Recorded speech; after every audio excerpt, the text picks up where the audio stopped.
嘿嘿，你敢信吗？在德国被狗咬看病中大奖。德国认定狂犬病的潜伏期至少5年，凡是被咬了就医的都要持续观察5年。这期间所有治疗费都由狗主人和保险公司承担，另外还有护理费、精神损失费的额外赔偿，最高可以拿到50万欧元，差不多400万人民币。还会给你发放长期签证，以保证你能够顺利治疗。还有这种好事，德国的狗快来咬我吧！哼，想让我们咬你，没那么简单。就是瞧不起谁呀？我们也是上过学的。德国有着非常严格的养狗法，小狗需要上学，由主人陪同进行3个月的各种训练，表现不好的还要重修。如果要养大型犬，主人还要通过一系列考试，取得饲养执照才可以。原来不止我校上学，法律里甚至对于牵狗绳和遛狗时间都有详细规定，带狗出门必须牵狗绳，不收拾狗的排泄物，不打疫苗，每一项的罚款都不是一笔小数目。真想在德国被狗咬的概率比我考年级第1还小。嘿嘿，就算你咬我一口，我也不一定会咬你。好多知识啊，头好痒，要长脑子了。完了，我的爬树可不及格。你知道各国小学生都学什么吗？美国学生可以选修三国杀和僵尸逃生课，法国有魔法占星学和巫师课，日本有忍者学。巧了，我们英国还能选修哈利波特与精灵学。浮夸，我们也就少3步思考课，思考一下人生。这种课我能上1天。意大利学生还有意大利菜点餐课。每次上完课都得跑3局。韩国有生育研究课，思密达，研究哪里的鱼最好吃，思密达。我一点都不嫉妒。原来我们的弹玻璃球课和彩票研究课不是最离谱的。你最想上什么课？快点赞告诉我。完了，这全乱套了，多少只鸡，多少只兔子，我也搞不清啊！放着我来，奶奶，这不就是简单的鸡兔同笼吗？我1秒就能给你算出来。哎呀，真的吗？我刚数了，这里面一共是110只腿，我这鸡是兔子的3倍，但是鸡和兔子分别有多少，我记不清了。兔子11只，鸡33只。数学大家太快了吧？凭什么秘籍？快教教我们！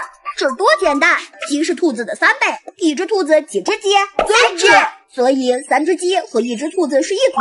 不是一共110只腿吗？那一组多少条腿？3乘2加1乘4，10条。那一共多少组？110除以10，11组。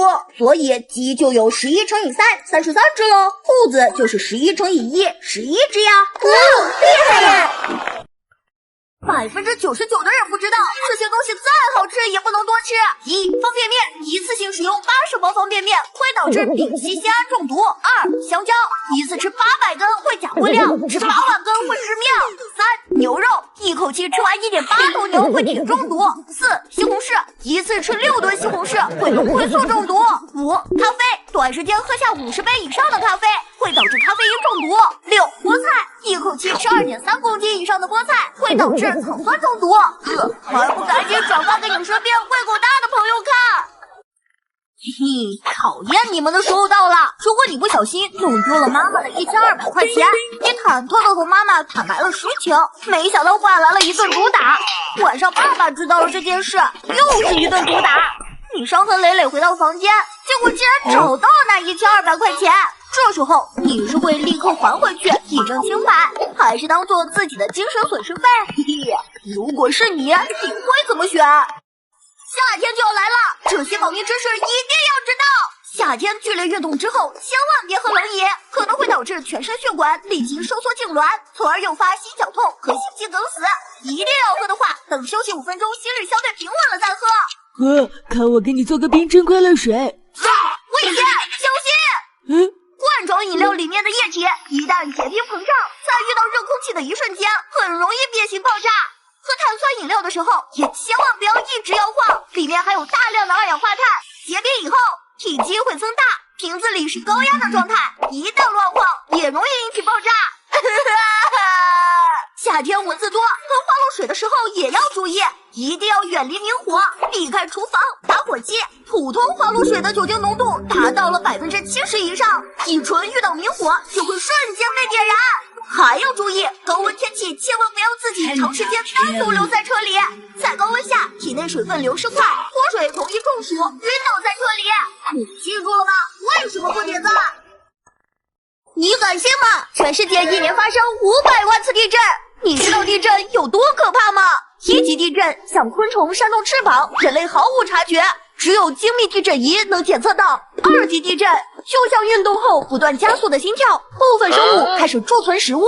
3级地震，悬挂的物体开始轻微晃动，你在20楼感觉水杯突然晃了一下。4级地震，你躺在床上，听到门窗吱吱作响，街上人来人往，没人察觉，只有几只流浪猫激烈打滚，你以为他们在跟你玩，其实是在跟你说快逃。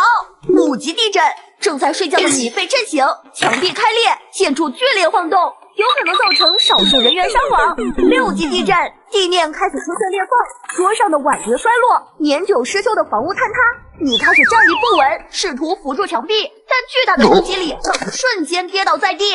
7级地震，即使你走在平地上，也会感到头晕目眩，房屋剧烈摇晃，高层建筑倒塌，道路塌方。1976年唐山7.8级地震，仅仅23秒就造成24万人死亡。8级地震相当于数千颗广岛原子弹同时爆炸，交通、房屋受到了史无前例的破坏，水电网全塌。1920年甘肃海原发生8.5级地震，释放能量相当于11.2个唐山大地震，造成28.82万人死亡，约30万人受伤，被称为环球大震。